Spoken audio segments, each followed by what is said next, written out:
अस्सलाम वालेकुम नाज़रीन, मैं हूँ मोगीस अली। तमाम तर दबाव के बावजूद वज़ीर-ए-आज़म इमरान खान साहब डट कर खड़े हैं और वो बता रहे हैं कि किस तरह से इस माफिया का आपने मुकाबला करना है और किस तरह से वो मुकाबला करने जा रहे हैं।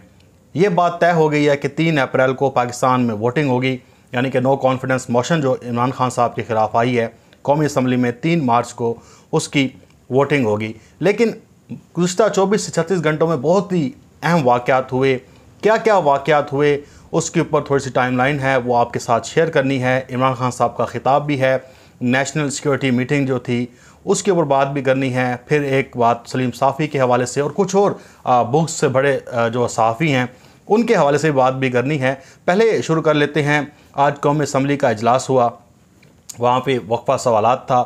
डिप्टी स्पीकर जो थे कासिम सूरी साहब, उन्होंने एक एक करके सबसे पूछा कि भाई अपने आपने सवालात हैं आप करें और जो बात करनी है आपने, लेकिन सब इस पे बाजिद थे कि आप वोटिंग कराएं। वो होनी है, वो कहीं भागे नहीं जा रहे, वो वोटिंग होनी है 3 अप्रैल को। जब देखा कि अपोजिशन की तरफ से कोई रिस्पांस नहीं आ रहा तो उन्होंने इजलास मुलतवी कर दिया और 3 अप्रैल ही आखिरी दिन बनता है। इसके बाद वो जो 7 दिन हैं वो पूरे हो जाते हैं, यानी कि 3 अप्रैल को इमरान खान साहब ने ख़ुद अपने ख़िताब में भी कहा कि वोटिंग होगी और उसमें जो ज़मीर फ़रोश हैं उनको भी कौम याद रखेगी। ये तो इजलास की कार्रवाई थी। इसके बाद वहाँ पे देखा धरना दे दिया अपोजिशन ने, एक ऐसी जो आपको पता अलामती धरना होता है, लेकिन असल उसमें बात ये थी कि वो जो ज़मीर फ़रोश बकरियाँ थीं, उन बकरियों को जो रेट लगा हुआ था उन बकरियों को लेकर आया गया था, उन गिद्धों को या उन सूरों को कह सकते हैं आप, बांध कर उनको, उनके ज़मीरों को बांध कर जो अपोजिशन का चैम्बर है उसके अंदर रखा गया था और जाके बाहर से ताला लगा दिया, किसी को जाने भी नहीं दिया। यानी कि इतने बेशर्म लोग हैं कि ये सामना नहीं कर सकते, ना मीडिया का ना लोगों का। होटल से छुप कर आए, कोई कहीं से छुप कर आया, जैसी भी आया गाड़ियों में डाल के। इनको जूते पड़ने चाहिए थे, लेकिन क्या करें, वहाँ पे अवाम नहीं है। लेकिन जब अवाम में जाएंगे तो फिर इनको अवाम खुद पूछेगी। अब देखें कि मुंह छुपा कर वहाँ अंदर बैठे थे, भेड़ बकरियों की तरह हाँकते हुए इनको असम्बली में लेकर आया गया, फिर असम्बली से अपोजिशन के चैम्बर में लेकर लाया गया, वहाँ से फिर इनको बाहर भगाया गया। तो वो सारा नोट हो रहा था, लोगों ने वीडियोस भी बनाई, कोई बात करने को तैयार नहीं था। किस मुंह से ये बेशर्म बात करते। बिके हुए लोगों, जो ज़मीर जिनके ख़रीदे गए होते हैं, उनमें बात करने के लिए दम नहीं होता, और जिन्होंने बात की उन्हें वहीं पकड़ लिया गया। सवालात हुए सख्त जब, तो वो जवाब नहीं दे सके, उनके पास जवाब कोई नहीं था। ये ज़मीर फ़रोश 20-20, 25-25 करोड़ रुपये पे बिक गए, अरबों रुपये पे बिक गए, जितने भी रुपये बिक गए। यानी कि आप 1 रुपये में बिकें या 1000 रुपये में बिकें, बिक तो गए आपने अपने ज़मीर की कीमत तो लगा दी गई। लेकिन इसके साथ साथ जब ये मामला हुआ, इसके बाद इमरान खान साहब को कह रहे थे कि जनाब आप वो ख़त सामने लाएं, हम ख़त देखना चाहते हैं। ये तो झूठ है बड़ा, ये तो आप नाम भी नहीं ले रहे मुल्क का और आप तो झूठ बोल रहे हैं। जब इमरान खान साहब ने पार्लिमानी लीडर्स को कहा कि आएँ आपको ख़त दिखाते हैं, तो भाग गए वहाँ से भाग गए। उनको पता था कि ख़त जेन्युइन है, इस ख़त में ऐसी कोई चीज़ नहीं है जो झूठी हो, वो वहाँ से भाग गए। नेशनल सिक्योरिटी कमेटी का जब इजलास हुआ तो उसके दरमियान तमाम सर्विसेज चीफ थे, चीफ ऑफ जॉइंट स्टाफ भी थे, इमरान खान साहब उसे चेयर कर रहे थे। इलामिया जारी हुआ, इलामिया जैसा भी था, जो भी था, उसको मजम्मत भी की गई। कहा गया कि ये पाकिस्तान के अंदरूनी मामलात में मुदाखलत है और पाकिस्तान की खुद मुख्तारी के ख़िलाफ़ है। और फिर बताया गया कि अमेरिका को भी ख़त लिखा जाएगा और प्रेसिडेंट आरिफ अलवी साहब वो भी लिखेंगे और मजम्मत करेंगे। इसके अलावा जो पाकिस्तान में उनके नुमाइंदे अहदेदार हैं उनको भी फ़ॉरेन ऑफिस बुलाएगा और उनके साथ इजहार भी रिकॉर्ड कराया जाएगा। यानी कि अमेरिका बहादुर का नाम कोई ले नहीं रहा था और हम उस दिन से बता रहे थे कि इसमें अमेरिका बहादुर शामिल है। और फिर सदीक जहां साहब ने एक ट्वीट की कि चौकीदार जब चोरों से मिल जाए तो फिर अल्लाह ही हाफिज़ है। यानी कि अब यही कह सकते हैं कि कुत्ती चोरों के साथ मिल गई है। ये एक आम मुहावरा है, फ़िक्र है। अब चौकीदार कौन है और कुत्ती कौन है और क्या मामलात हैं, ये तो अब सब जानते हैं।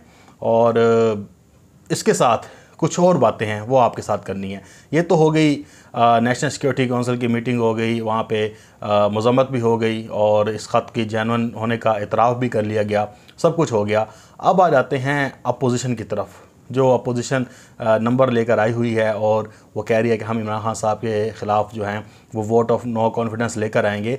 लेकिन पूरी कौम इनको जब देख रही है और जब ये बैठते हैं उठते हैं तो पूछते हैं कि जनाब आप तो अमेरिका के ख़िलाफ़ नारे लगाते थे, फजल रहमान कहते थे, और जो दीगर लोग थे वो कहते थे जनाब हम तो लेटते नहीं हैं, लेकिन शायद खाका नवासी बिल्कुल लेटते नहीं हैं, लेकिन शलवार वहाँ पे उतार के देकर आ जाते हैं। ये हमारे सामने ही है, किसी ने कोई बुरा तो नहीं कहा, सबके सामने है, वीडियो बनी हुई है। तो ये इनकी औकात है, ये अपोजिशन करने जा रही है। अब आते हैं असल में इमरान खान साहब के ख़िताब लाइव और लाइव ना होने का मामला। देखें, पहले इमरान खान साहब ने, सुनने में आया कि रिकॉर्ड करा दिया था रिकॉर्ड।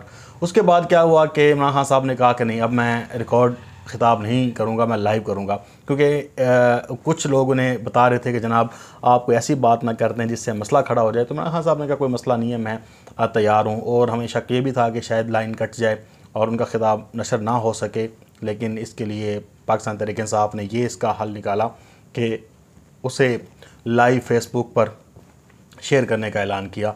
और शहबाज गिल का ट्वीट भी था, मैंने भी एक ट्वीट किया था, मैंने कहा था कि यार लाइन कट गई तो फिर क्या होगा, आप तैयार हैं। तो वो खैर शहबाज गिल ने फिर 3 मिनट बाद 4 मिनट बाद ट्वीट की कि हम इसको लाइव लेके जाएंगे। इमरान खान साहब का खिताब आया, अमेरिका का नाम उनकी ज़बान से फिसल गया या ख़ुद जान के लिया, इसमें कोई, मैं इसके ऊपर डिबेट नहीं करना चाहता, लेकिन इमरान खान साहब ने अमेरिका का नाम बबांगे दहल लिया, सबको बताया कि इस सारी साजिश के पीछे अमेरिका है और कैसे वो पाकिस्तान में हुकूमतें बदलते हैं, किस तरह से ज़मीर ख़रीदे जाते हैं, किस तरह से रजीम चेंज की जाती है। ये सब कुछ इमरान खान ने उस साजिश का भांडा फोड़ा अपने ख़िताब में। उस खिताब को आप देखें तो उसमें ख़ुददारी नज़र आती है। वो इमरान खान साहब लोगों को समझाना चाहते हैं, सिखाना चाहते हैं, बता रहे थे कि 25 साल से मैं जो कर रहा हूँ वो ख़ुददारी के लिए कर रहा हूँ। हम किसी के ग़ुलाम नहीं है, नौकर नहीं है कि हम कहें कि कोई कहे कि इधर जा रहे हो उधर जा रहे हो। हम अपनी ख़ुद से ख़ारजा पॉलिसी बना सकते हैं और हमें इसका हक़ भी है, हम एक ख़ुद मुख्तार मुल्क है। इसके साथ साथ इंडियन मीडिया इसको लाइव दिखा रहा था, एक एक पल की खबरें वो दे रहा था, लाइव टेलीकास्ट किया गया। उनका जो ख़िताब था कौम से, बता रहे थे कि आखिरी किताब है और ये इमरान खान साहब जनाब जाने वाले हैं। कोई कहे कि जनाब मिलिट्री के साथ ताल्लुकात ख़राब हो गए, उन्हें मिलिट्री निकाल रही है। इसके अलावा और बहुत सी बातें जो हैं वो इंडियन मीडिया उठा के चलाई जा रहा था। और वो लाइव खिताब देखें वो कितना इसके ऊपर नज़र रखी खड़ा है, आप देखें जाके इंडियन मीडिया, तो वो पल पल की रिपोर्टिंग कर रहा है। अब आ जाते हैं सलीम साफ़ी के बारे में। सलीम साफ़ी ने कहा था कि जनाब ये तो झूठ है, झूठ है, झूठ है, ये तो सच ही नहीं है, और कहा कि मैं सहाफ़त छोड़ दूँगा अगर ये सच हुआ ख़त। तो आज उस ख़त को जेन्युइन मान लिया गया है और उस ख़त की हकीकत भी सामने आ गई है और सब मान भी रहे हैं, लेकिन सलीम साफ़ी सहाफ़त छोड़ने को तैयार नहीं है। मैंने सवाल किया, मैंने कहा जनाब पहले तो ये पूछें कि वो सहाफ़ी हैं या नहीं, लोग उन्हें सहाफ़ी मानते हैं या नहीं मानते। इस तरह से ग़रीदा फ़ारूकी के भी ट्वीट्स आ रहे थे। वो देखें अभी 1 घंटे में पहले उन्होंने ट्वीट किया कि जनाब ये तो इमरान खान साहब किसी मुल्क का नाम नहीं ले रहे। फिर कहा कि नाम क्यों ले लिया आपने, ओए होए अमेरिका बहादुर का नाम ले लिया, ये क्या किया आपने मुल्क को जी मुश्किल में खड़ा कर दिया। इसके बाद इमरान खान साहब के खिताब के बाद ख्वाजा आसिफ साहब आते हैं और मुस्लिम लीग नून के दीगर लीडर्स आते हैं, वो प्रेस कॉन्फ्रेंस करते हैं। तो कहते हैं जनाब अमेरिका तो हमें गला घोंट देगा, हमारा तेल बंद कर देगा, अगर हम एक सुपर पावर है हम उससे कैसे लड़ सकते हैं। हालांकि इमरान खान कहता है कि सुपर पावर जो है वो अल्लाह है, अल्लाह से मदद मांगता है कि दुनिया में सबसे बड़ी ताकत अल्लाह है, लेकिन वो कहते हैं ताकत सबसे बड़ी अमेरिका है। कि यह अपोजिशन की सोच है। और आके शायद काका नबासी और ख्वाजा आसिफ ने कहा कि वो तो हमें मुआशी कत्ल कर देगा, ये कर देगा, वो कर देगा। तो आप देखें कि कौम नज़र जमाई हुई थी। इमरान खान साहब के खिताब में देखें बहुत अहम बात थी, उन्होंने कहा कि मैं लड़ूंगा आखिरी बाल तक, आखिरी गेंद तक। यानी कि अगर उन्हें निकाल भी दिया जाता है या उन्हें प्राइम मिनिस्टरशिप से हाथ धोना पड़ता है तो वो फिर इनके खिलाफ सड़कों पर होंगे, वो इन्हें जीने नहीं देंगे। वो आखिरी गेंद तक लड़ने वाला बंदा है। वो कह रहा है जब तक मेरे सांस है, जब तक मेरे खून में खून है, मैं लड़ता रहूँगा।